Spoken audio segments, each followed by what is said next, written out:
దళితుల స్వీయ ఆర్థిక సాధికారత స్వావలంబన కోసమే సీఎం కేసీఆర్ దళిత సాధికారత పథకం చేపట్టారని ఎమ్మెల్యే చిరుమర్తి లింగయ్య అన్నారు. ప్రతి నియోజకవర్గం నుంచి 100 కుటుంబాల చొప్పున 10,000 కుటుంబాలకు ఈ ఆర్థిక సాయం అందిస్తారని చెప్పారు. దళిత సాధికారత పథకం చేపట్టిన సీఎం కేసీఆర్ కు కృతజ్ఞతలు తెలుపుతూ కేతేపల్లిలో ఎమ్మెల్యే చిరుమర్తి లింగయ్య దళిత సంఘాల నాయకులు దళితులు పాదయాత్ర చేపట్టారు.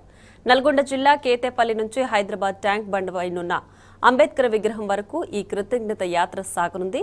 సీఎం దళిత సాధికారత పథకం కింద మొదటి విడతగా 1,200 కోట్ల రూపాయలు ప్రకటించిన సీఎం కేసీఆర్ కు వారు కృతజ్ఞతలు తెలిపారు.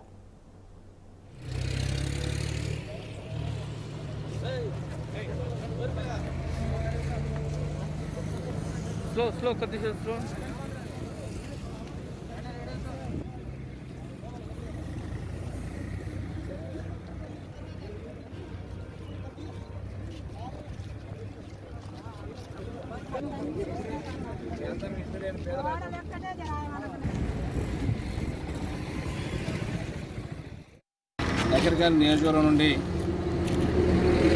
కేతేపల్లి మండలం నుండి హైదరాబాద్ వరకు గౌరవ ముఖ్యమంత్రి గారు ఇచ్చిన దళిత సీఎం ఎంపవర్మెంట్ కార్యక్రమం పెట్టిండో ఆ కార్యక్రమానికి సంతోషానికి దళిత సోదరులందరూ కూడా ఈరోజు వారికి ముఖ్యమంత్రి అండగా ఉంటాం.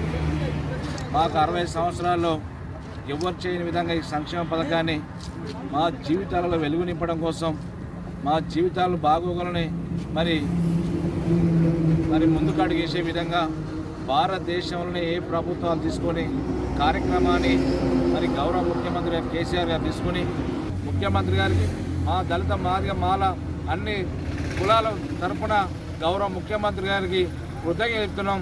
జీవితాంతం కూడా ఈ జాతి మీ ఎంట ఉంటుంది, జీవితంలో మర్చిపోరు. అంబేద్కర్ గారు అయితే ఏ రకంగా మరవకుండా తలుచుకుంటున్నామో ఆ తరాల్లో కూడా భారతదేశంలోనే ఒక దిక్సూచిగా మీరు నిలవబోతున్నారు. కాబట్టి మీ ఆశయాల కోసం, మీ ఆలోచన విధానం కోసం ఈ మాదిగ మాల దళిత సోదరులు అందరూ కూడా మీకు అండగా ఉంటారు. జీవితంలో మర్చిపోలేం.